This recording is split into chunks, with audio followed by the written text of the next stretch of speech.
Madame la Présidente, chers collègues, c'est en tant que membre suppléant de la délégation du Parlement avec la République fédérative du Brésil, puissance qui pèse 91% des échanges du Mercosur, que je m'exprime ce soir. La stratégie politique de l'Union européenne envers l'Amérique latine, en fait l'exposé d'intérêts commerciaux de court terme, doit être repensée.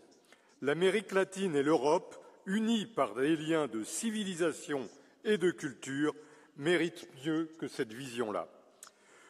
Conforme à la méthode von der Leyen d'opacité maximale, le projet d'accord avec le Mercosur se fait au détriment de l'agriculture française et au profit de l'automobile allemande. Il ouvre nos marchés à des produits ne respectant ni nos normes sanitaires, ni nos exigences environnementales.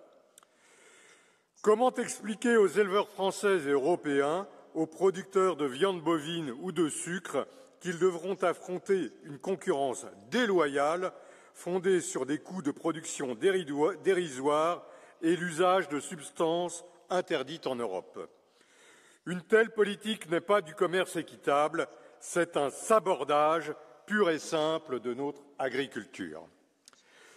Ce document stratégique de l'Union européenne passe aussi sous silence un atout majeur de l'Europe sur le continent américain, le département français de la Guyane.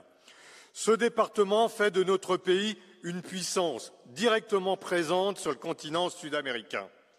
Malgré cela, Bruxelles traite toujours la Guyane comme une périphérie lointaine, alors qu'elle devrait être au centre de toute sa politique en Amérique latine.